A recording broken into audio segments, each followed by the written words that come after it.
Pitaya.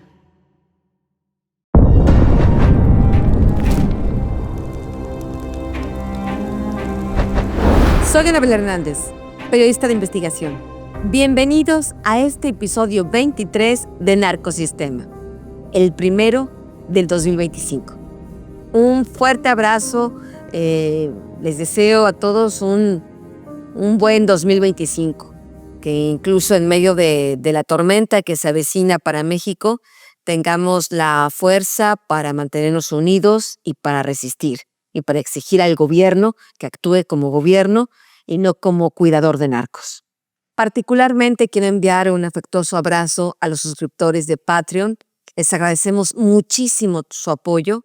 Como lo he comentado, será muy importante, fundamental en este 2025 para poder mantener este proyecto. Mi compromiso este año con ustedes, que refrendo, es seguir continuando haciendo mi trabajo de periodismo de investigación, explorando en los sótanos del sistema criminal que controla México. Es indispensable poder comprender cómo se manejan ahí los hilos del poder, quiénes los mueven, quiénes son los protagonistas, quiénes son los artífices de este sistema criminal que tiene sometido a nuestro país y que lo ha sumergido en una ola de pobreza, de violencia, de inseguridad y de incertidumbre en todos los sentidos para los mexicanos. Mientras no entendamos realmente cómo funciona ese sistema, no seremos capaces de encontrar soluciones verdaderas, estrategias verdaderas, eficientes para poder combatirlo. Este 2025 pinta, por desgracia, muy complejo para México en particular. Y entre más días pasen siendo indiferentes, entre más días pasen ignorando, perdiendo sensibilidad de lo que acontece en nuestro país, más difícil será revertir este proceso que ha generado esta descomposición en México y que afecta a todos los ciudadanos, a todos los habitantes, sin distingo de ningún tipo de clase social o religión o nivel de educación. Por desgracia, la violencia en México es tan democrática como la muerte. No respeta a ningún estrato social, no respeta a nadie. Llega a la puerta de todos nosotros. Mientras como ciudadanos no despertemos de esta pesadilla, los miles de cuerpos de muertos y desaparecidos se seguirán apilando en las montañas de la ignominia ante nuestros ojos y nuestro silencio cómplice. El próximo 20 de enero será la toma de posesión de Donald Trump como presidente de Estados Unidos. Y este político tiene ya preparada una afilada espada de Damocles sobre el cuello de la presidenta de México, Claudia Sheinbaum. En particular, hay 3 temas muy sensibles que veremos a Trump actuar prácticamente inmediatamente después de que tome posesión como presidente de Estados Unidos. Estamos hablando del tema de la amenaza, del anuncio que ya hizo de deportaciones masivas de mexicanos y otro tipo de nacionalidades, de personas que están indocumentadas de manera no legal en Estados Unidos, que podrían ser deportados a México en los primeros días de su mandato. Esto tiene muy nervioso, por supuesto, al gobierno de Claudia Sheinbaum. Otro tema, por supuesto, es el tema de lo que ya anunció Donald Trump, de que va a nominar a los carteles de la droga mexicanos como grupos terroristas, con todo lo que ello implica. Hablando con personas expertas en el tema, me afirman pues que hay un ala dura de los republicanos que piensan que debe haber operaciones de fuerzas militares, de fuerzas conjuntas del gobierno de Estados Unidos en México para combatir directamente in situ a los carteles de la droga con todo lo que ello podría implicar.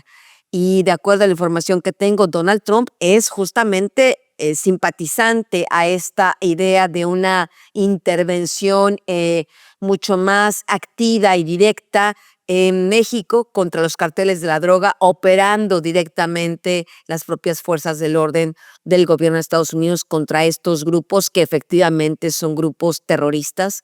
Es una vergüenza que tengamos que esperar que sea Donald Trump, que sea el gobierno de otro país, quien se escandalice y quien diga ya basta por este alto índice de criminalidad, de impunidad, de tráfico de drogas, de tráfico de seres humanos, y no sea el Congreso de México, y no sean los gobernantes de México, y no seamos los propios mexicanos quienes estemos ya gritando desde hace mucho tiempo, desde hace varios lustros, basta a estos grupos narcoterroristas que operan en México. Y el tercer punto muy sensible, que será pues un tema muy peligroso para la estabilidad económica de México, es el tema de la relación comercial entre México y China, que durante el gobierno de Andrés Manuel López Obrador se convirtió en la segunda relación comercial más importante de México con otros países del mundo. En primer lugar, por supuesto, está el Tratado de Libre Comercio con Estados Unidos y Canadá. Y bueno, Donald Trump ya advirtió que esta relación comercial entre México y China tiene que enfriarse porque de acuerdo a Canadá y Estados Unidos, esta relación comercial de México con ese país asiático está propiciando una competencia desleal de productos chinos, de mercancía china que entran por la puerta de México hacia esas naciones, pues generando una serie de competencia desleal comercial. Ya Donald Trump amenazó con que incluso podría desaparecer, podría bloquear, anular el Tratado de Libre Comercio con México, y eso impactaría fuertísimamente en la economía de las familias y en la economía nacional, en el Producto Interno Bruto y en todos los índices económicos del país. Así que tenemos que estar pendientes ante esta situación. Además de esta afilada espada de Damocles que tiene el próximo gobierno de Donald Trump ya preparada contra el gobierno de México, no debemos olvidar que tendrá un as bajo la manga para presionar aún más al gobierno de México a que sigan los lineamientos que se dicten en Washington. Y ese as bajo la manga es justamente el narcotraficante Ismael Zambada García, alias el Mayo Zambada, líder del cártel de Sinaloa, que hoy se encuentra bajo proceso judicial en la Corte de Distrito Este de Nueva York. El Mayo Zambada, recordemos, fue un criminal muy importante en México. Durante 5 décadas comandó al que es considerado la organización de tráfico de drogas más poderosa del mundo.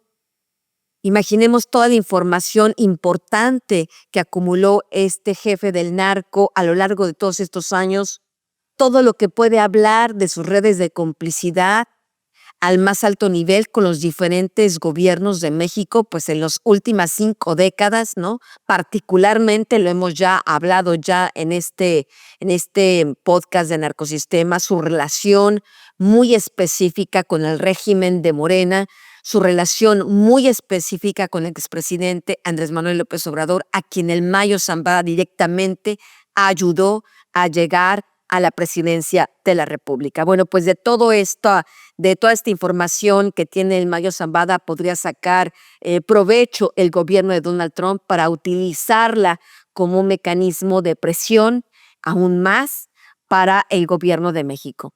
A sus 76 años de edad, Ismael Zambada García puede ser un factor que incline una balanza muy importante en México.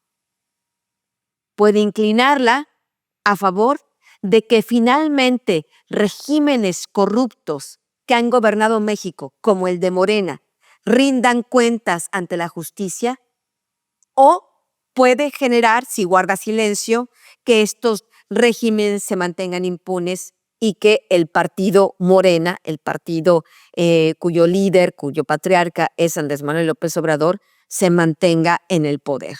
Es increíble que sea en las manos de este narcotraficante que ha sido clave en la historia moderna mexicana, que pueda definir el futuro inmediato de nuestro país.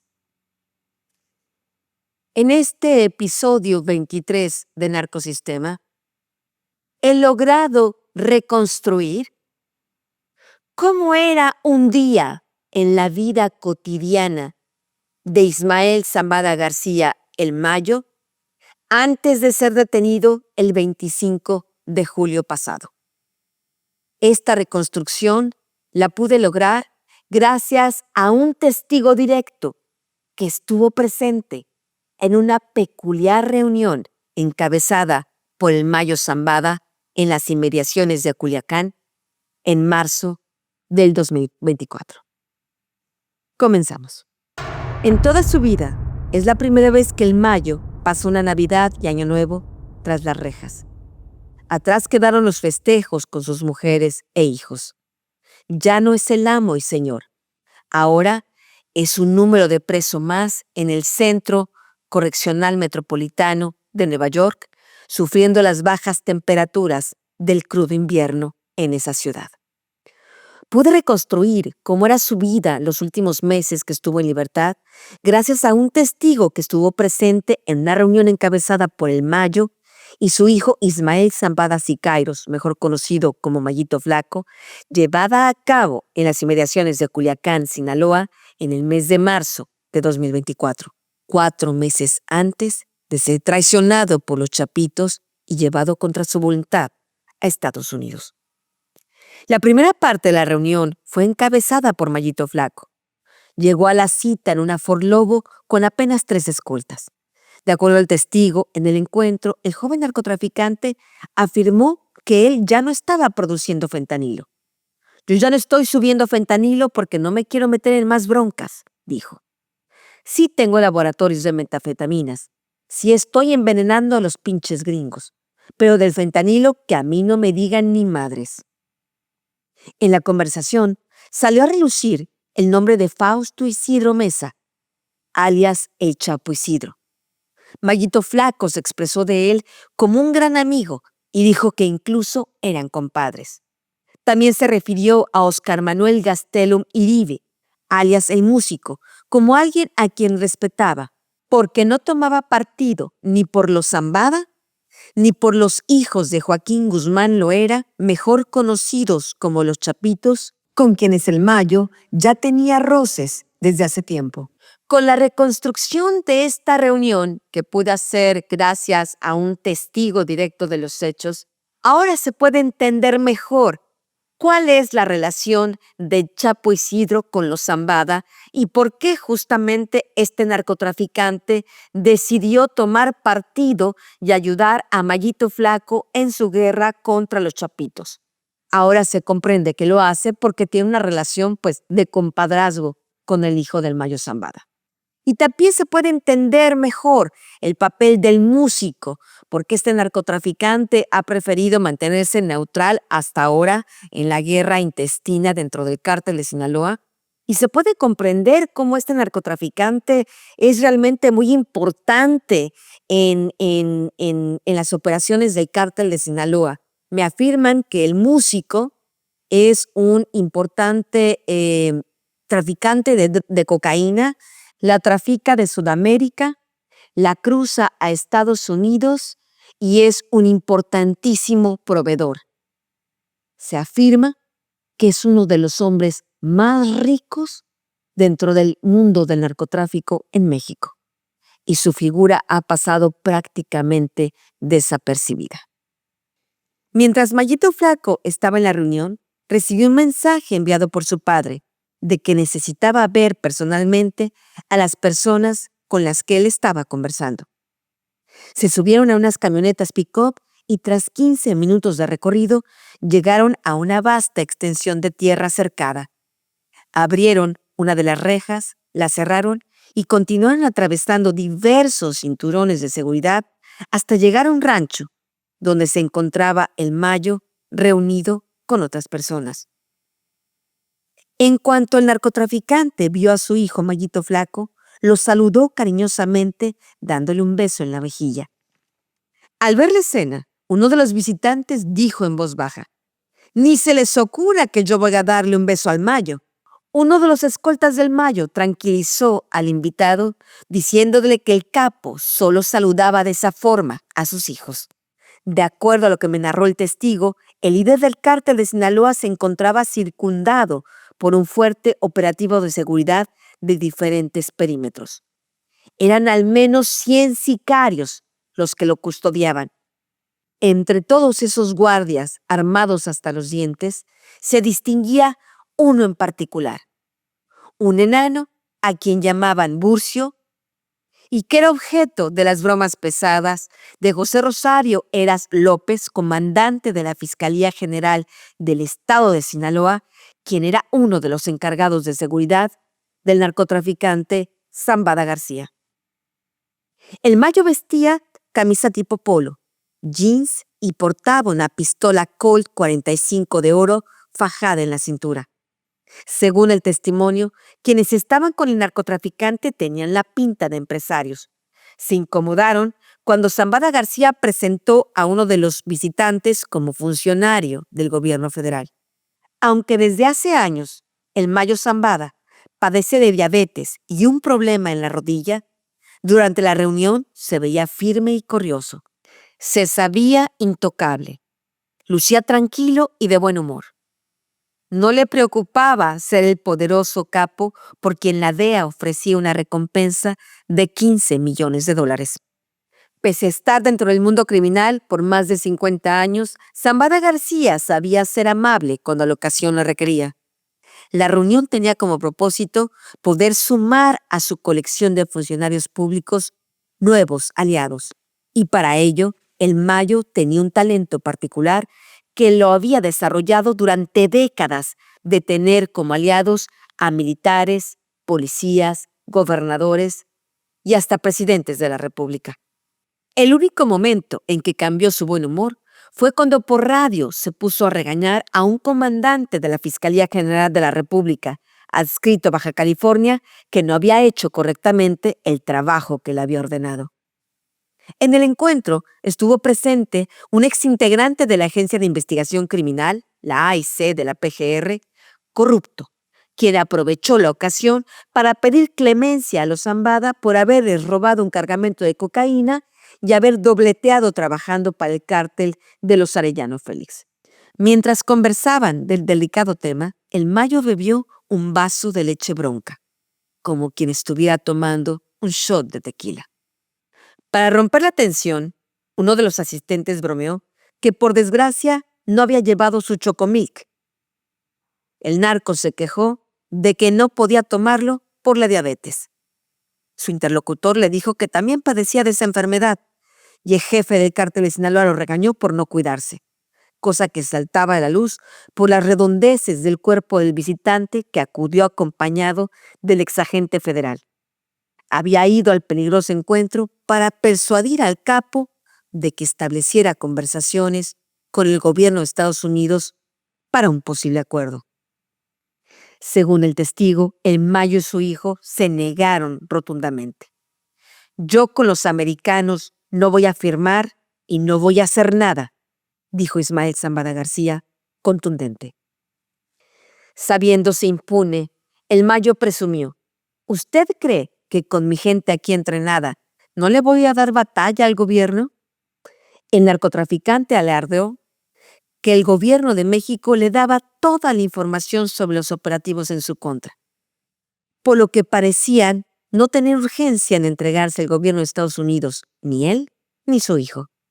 En el evento del que estoy haciendo referencia en este episodio de Narcosistema, estuvieron presentes dos de los escoltas principales del Mayo Zambada que lo acompañaron el 25 de julio a la reunión con los chapitos que terminó en la masacre y en la captura del jefe del narco.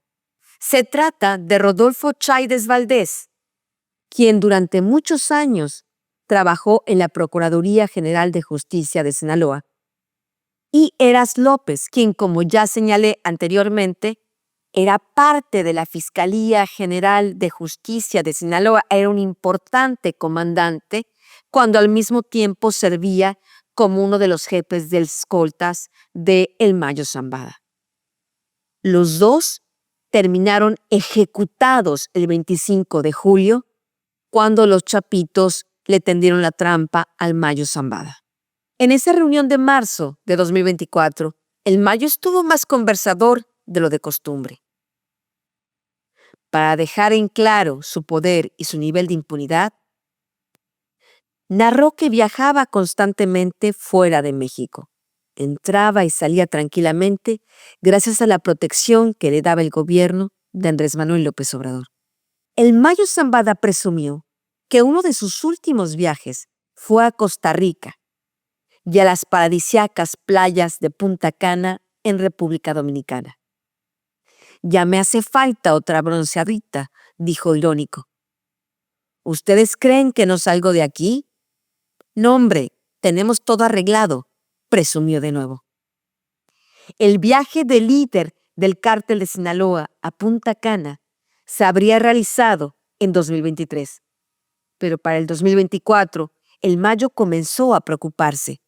Había algo que percibía en el ambiente que le parecía fuera de lo habitual. Es por eso que decidió ya no salir de territorio mexicano y reclutar nuevos informantes dentro de diversas instituciones mexicanas para entender si había algo que él no supiera que se estuviera moviendo. La larga experiencia criminal le había permitido desarrollar un sexto sentido, pero no fue lo suficientemente agudo para entender de qué se trataba eso que él presentía. 4 meses después de esa reunión, el 25 de julio de 2024, los hermanos Iván y Joaquín Guzmán citaron al Mayo a una reunión con el gobernador de Sinaloa, Rubén Rocha Moya, y el diputado electo Héctor Melesio Cuelp. Mayito Flaco le aconsejó que no acudiera, pero su viejo padre no le hizo caso y cayó en la trampa tendida por los chapitos. Lo subieron contra su voluntad a un avión y Joaquín Guzmán López en persona lo entregó al gobierno de Estados Unidos y se entregó a sí mismo para obtener un beneficioso acuerdo con el Departamento de Justicia de ese país. El próximo 15 de enero, a las 3 de la tarde, será la primera audiencia del año de Ismael Zambada García, el Mayo Zambada, ante la Corte de Distrito Este de Nueva York. La audiencia se llevará a cabo en la sala que preside el juez Brian Cogan. Será una primera prueba para ver hacia dónde mueve sus piezas el Mayo Zambada, en la que será la jugada más importante en su vida criminal. Aunque en aquella reunión de marzo del año pasado parecía muy lejana la posibilidad de que el líder del cártel de Sinaloa hiciera un acuerdo con los estadounidenses, tras su captura las cosas han cambiado. Como ya señalé en un episodio anterior, para mostrar su buena voluntad, el Mayo ha comenzado a compartir información con la Fiscalía, que podría utilizar esta si finalmente llega a un acuerdo de culpabilidad con el jefe del crimen organizado. La audiencia de este mes tiene el objetivo de dirimir el presunto conflicto de interés del abogado que encabeza la defensa de Zambada García, Frank Pérez. La Fiscalía ha dicho que el abogado podría significar un obstáculo durante el proceso judicial contra el Mayo por haber sido también abogado de defensa de Vicente Zambada Niebla, alias Vicentillo, su hijo. Según el documento firmado por la Fiscalía, además de ser hijo del capo, Zambada Niebla fue su cómplice en las actividades criminales. Como tal, ya declaró en contra de Joaquín Guzmán Loera en 2019 durante su juicio, y de acuerdo a la Fiscalía, Vicentillo podría ser llamado a declarar contra su propio padre en caso de llegarse a un juicio. Según la Fiscalía, esta situación puede provocar que el Mayo no sea correctamente representado por Frank Pérez durante su proceso. Se recuerda que Vicente Zambada Niebla, cuando declaró contra el Chapo, también declaró contra su padre y describió su papel dentro del cártel trabajando bajo las órdenes del Mayo. Cuando hizo todas esas declaraciones, Pérez era su abogado. Tras 15 años de prisión, Vicente fue liberado y se encuentra actualmente en libertad supervisada. De acuerdo a la Fiscalía, sigue siendo sujeto a los términos de su acuerdo de cooperación con el gobierno de Estados Unidos, según el cual debe testificar si se le solicita. El gobierno señaló que aún no sabe si Zambada Niebla deberá testificar contra su propio padre, pero consideraron que sin duda alguna lo piensan incluir en la lista de testigos. Pérez, hasta este momento, de acuerdo a la Fiscalía, sigue siendo representante legal de Vicentillo. Si se llega a juicio, deberá defender los intereses del padre o del hijo, porque defender por igual los intereses de los dos será prácticamente imposible. El 15 de enero, el Mayo Zambada deberá decidir si aún ante ese riesgo de conflicto de intereses quiere que Frank Pérez siga siendo su abogado o no.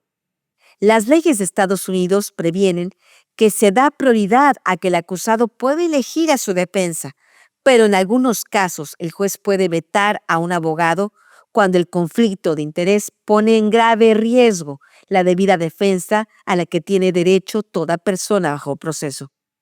Ismael Zambada García ha tenido que ser asesorado por un tercer abogado llamado Henry Mazurek, con quien ya debió reunirse y le debió haber explicado todos los riesgos e inconvenientes de que Pérez siga siendo su abogado. Entre esos riesgos está en que si el Mayo se empeña en mantenerlo como su abogado, no podrá apelar a la sentencia que reciba, quejándose de una mala representación de su abogado de defensa por conflicto de interés. En la próxima audiencia, representado por Mazurek, el juez preguntará al Mayo cuál es su decisión, si quedarse con Pérez o no, y de quedarse con él, aceptará todas las implicaciones. De antemano, la Fiscalía no espera que pronto sea definido una fecha para el juicio, por lo que aún no sabe con certeza si Vicente Zambada Niebla será llamado a testificar o no contra el Mayo. Como se informó en el episodio 18 de Narcosistema, el Mayo ya comenzó a revelar información importante sobre su relación con el expresidente Andrés Manuel López Obrador. Y si llega a un acuerdo de culpabilidad con la Fiscalía, esta y otra mucha información valiosa que el narcotraficante posee puede ser utilizado por la Fiscalía para abrir nuevos procesos contra cómplices del Mayo y el cártel de Sinaloa. Atrás quedaron los tiempos en que el jefe del narco mexicano podía tomar su vaso de leche bronca e ir a broncearse a las paradisíacas playas de Punta Cana. Ahora mismo está encerrado en la cárcel metropolitana de Nueva York, cuyo frío invierno se deja sentir con temperaturas que llegan a los 5 grados centígrados bajo cero. En realidad, es muy difícil pensar que el Mayo Zambada esté dispuesto a renunciar a la asistencia legal de Frank Pérez. Ha dejado ya muy claro públicamente el nivel de confianza que tiene con este abogado, cuando recordemos, pocos días después de su detención, hizo público un escrito justamente a través del abogado que se dio a conocer a la prensa, donde el Mayo Zambada por primera vez narró cuáles habían sido las verdaderas circunstancias de su detención.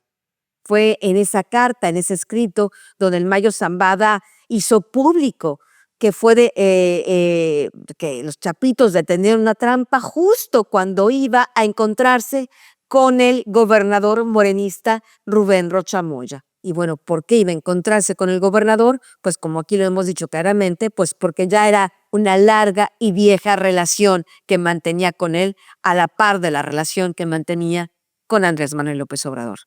Y mientras todo esto está por definirse, continúa la sangrienta guerra dentro del cártel de Sinaloa que ha puesto en llamas al estado de Sinaloa. He hablado en los últimos días con funcionarios del gobierno de México que me han dado información muy delicada. Me afirman que la cifra real de muertos y desaparecidos en esta narcoguerra en Sinaloa es incluso 4 veces más que lo que el gobierno local y el gobierno federal se atreven a admitir públicamente. Si del 26 de julio pasado a este 1 de enero el gobierno federal reconoce cerca de 600 personas asesinadas durante la narcoguerra, en realidad estaríamos hablando de más de 2,400 personas ejecutadas. Y si la Comisión Nacional de Búsqueda de la Secretaría de Gobernación oficialmente reconoce en ese mismo periodo la desaparición de 536 personas en el estado durante la narcoguerra, estaríamos hablando que en realidad el número de desaparecidos sería mayor de 2,000. Para darnos una idea de lo que ocurre en el estado, tan solo el 1 de enero de este 2025, los medios de comunicación de Sinaloa reportan el hallazgo de 3 personas decapitadas sobre la carretera de Culiacán a El Dorado y un joven ultimado a balazos en la ciudad de Culiacán. A este punto es claro el fracaso de lo que la presidenta Claudia Sheinbaum llama su estrategia para pacificar Sinaloa.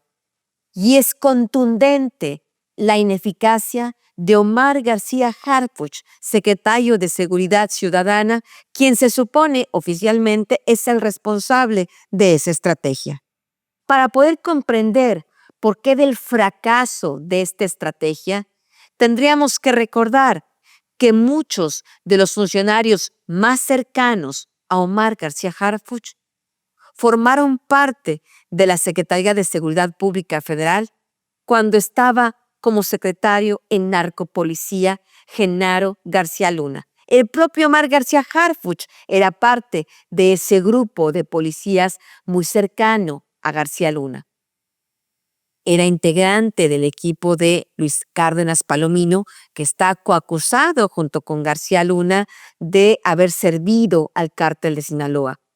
Entre los integrantes del equipo de García Harfuch están miembros del equipo corrupto de Ramón Pequeño, otro de los coacusados de ser narcopolicía en Nueva York, al igual que miembros del equipo de Armando Espinosa de Benito, de Facundo Rosas Rosas, entre otros. Todos estos elementos se fueron reciclando al lado de Omar García Harfuch en los últimos años. Hoy muchos de ellos están en posiciones estratégicas, repitiendo los mismos errores y vicios del pasado. Habrá que esperar concretamente cuáles son las medidas que tomará Donald Trump cuando inicie su mandato este próximo 20 de enero.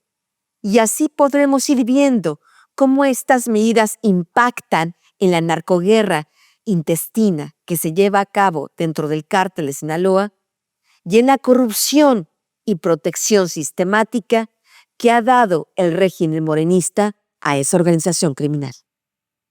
Nos vemos en el próximo episodio. Pitaya.